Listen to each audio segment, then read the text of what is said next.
I gotta say that it feels pretty darn good to finally complete the androids from this arc. Sure, 16 could be a little larger and it only took like 10 years to get here, but we finally have all the androids from the Android Cell Saga. 10 years, wow.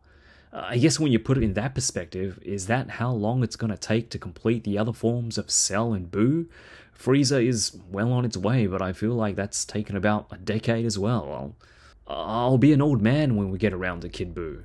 Anyway, the last piece of the puzzle, Android 20 aka Dr Gero aka Dr Gero, was released on the 23rd of January as a Premium Bandai Web exclusive and retails for 8,000 yen or $70 US on Premium Bandai US. What I love about the androids are how unique they look individually, but also how cohesive they look as a group. And I'm really glad that Tamashii gave us back-to-back android releases with 19 and 20. I know they're probably not the most popular characters, but having them released consecutively was probably the best way to do it. Because I mean, you can't really have one without the other. It's like 17 without 18 or Zarbon without Dodoria. And the fact that we're finally getting a Cell Saga Yamcha is just the cherry on top, especially if you're a fan of this era. Out of the two new androids, Dr. Gero was the one that I was after the most. I've always loved his creepy appearance and goofy looking costume. It's very 90s Toriyama, it's very Red Ribbon Dragon Ball, and it translated really well into figure form. Even the huge back hair that covers more than half of his body is executed in a way that allows Android 20 to keep most of his balance without toppling backwards. The back hair piece is hollow, thank goodness. A solid hair piece would have been Figuarts Geese all over again, not to mention all the strain you'd get on the neck joint. I was really worried that we get a repeat of this, but luckily the huge mane is light enough to hold its position so far. Let's hope the neck joint doesn't loosen up over time. While the sculpt is great and full of details, it does feel a little light on the paintwork, something that, shouldn't be a surprise by now, I know, but I feel a bit of color variation on the pants at least would have gone a long way. We do, however, get some shading on the shoulders, the orange area on his chest is painted, and the white and red detail on his vest are also painted in as well. But what I love about this figure, and the same can be said about 19, are the faceplates. Detailed, expressive, and spot on to the anime. You have the old man wrinkles, the subtle creepy expressions, the signature gold earrings, and best of all, you can swap out his little red ribbon top hat for this very, very cool looking clear blue exposed cybernetic brain. Alright, so Dr. Gero, because of his design elements, there are a couple of things that do restrict a bit of the articulation. He's got the puffy pants, those puffy shoulders, the huge hair on the back there. These things do restrict, or should restrict, his articulation and don't allow him to move, I guess, in a more conventional style of figure. But I think what Tamashii have done here is that they've compensated, or they've kind of worked around those design elements and kind of given us a figure that works pretty well for its size and its unique design. So first, let's look at the head. So looking first at Dr. Gero's hairpiece here, it does move up pretty far out and does move down all the way, kind of like a backpack there. It does swivel side to side. As you can see, it is on a hinge ball joint. The head here doesn't move down all too much, and up isn't great either. However, I do like the neck joint. The neck joint does, or is, sturdy enough and strong enough to actually support the weight of the head and the hair. Unlike Geese, where the neck joint just got really loose over time. Even to some degree, Super Saiyan 3 Goku, the neck joint, they did improve that neck joint, and it's not a typical ball peg in there, but it just didn't hold the weight of all that hair.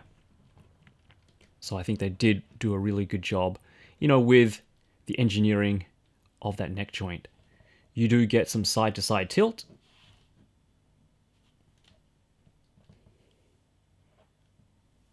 and left and right rotation as well, but again, the hair is going to get in the way. The shoulder articulation is the same as Android 19, which I love. I think they did a great job with the engineering.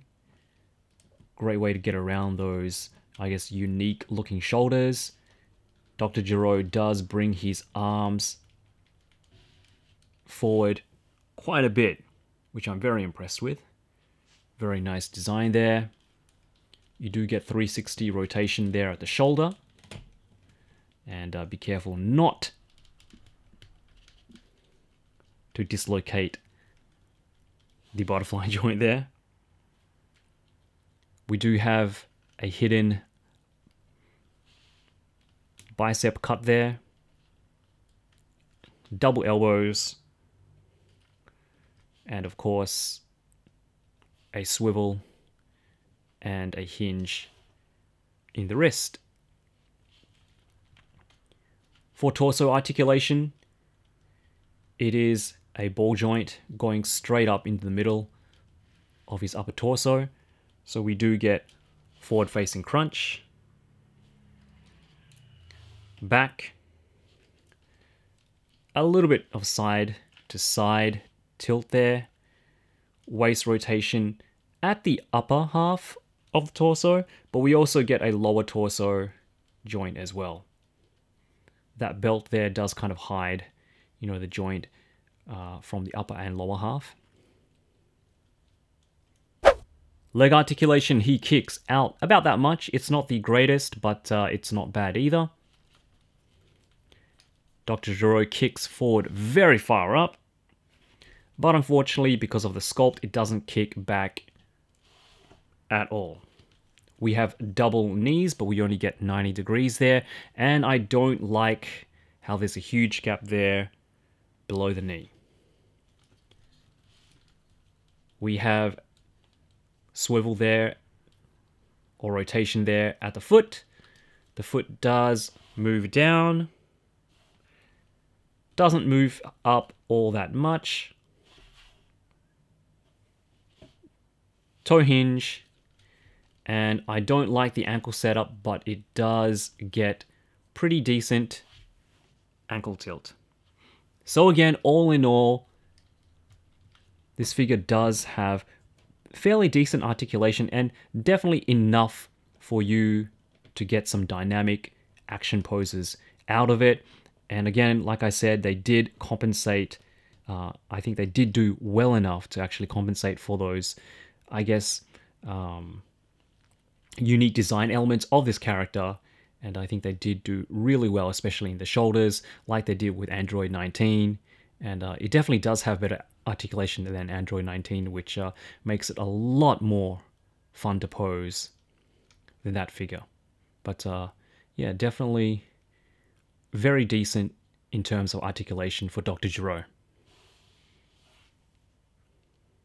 I feel like the androids have got some of the best accessories, not only for themselves, but stuff that they can actually use and interact with other characters in the series. We get a bunch of really well sculpted hands with that red energy absorbing device sculpted in there, some very expressive faces, a battle damage right hand, and the kill switch remote control for Android 17 and 18. For hands, we get 2 fists for punching, a couple of really cool looking energy blast hands, some curled finger hands, yep, his hands even have wrinkles, and a set of hands for slashing or stabbing poor Yamcha right through the chest.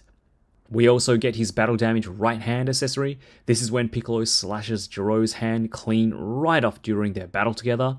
It's a replacement at the elbow, which you can swap out pretty easily, and of course, we also get the stop switch remote control for Android 17 and 18 with an extra hand to hold it. Last but not least, we also get an extra faceplate for Goku when he's about to have his heart attack. It's an extra faceplate for that full power Goku we got a couple of years back, so if you want to recreate a scene of a guy having cardiac arrest, here you go. I'm actually quite impressed with this release, and having him with Android 19 makes me appreciate 19 a little more than I initially did. Like I said earlier, it's the accessories that really elevate this figure. I love the expressive faces and hands, the clear dome is beautiful, and the inclusion of accessories we can use for other characters like Goku and the upcoming Yamcha is what makes Android 20 a lot of fun. But on its own, I find myself posing it around a lot more than I thought I would. I think Smash have done pretty well with the engineering considering the design of the character. The figure also photographs really well. I know these will get passed up on by a lot of collectors, but for those who love the androids, who love the old school Red Ribbon stuff, Dr. Gero is really quite the surprising treat. Having these guys all together makes for a fantastic display, but I really do wish now that we would eventually one day get an updated 16, 17, and 18, which mind you are still amazing figures. I'd also love to see more androids come our way, bring on the androids from the good old Dragon Ball Z movies. I love their designs. Will people buy them? Probably not, but I sure will.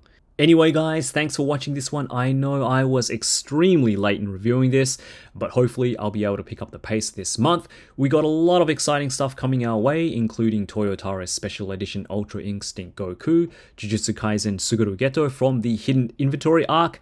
Yes, I've been secretly dipping my finger into Jujutsu Kaisen, which is why I've been slacking off with my reviews. That's not true, but I'm officially hooked, and you guys can expect Jujutsu Kaisen reviews now on from this channel. Alright, that's it from me. I hope you enjoyed the review. Show us some love by hitting that like button or dropping us a comment. Enjoy the rest of the week, and I'll see you all in a bit. Have a good one, and as always, よろしく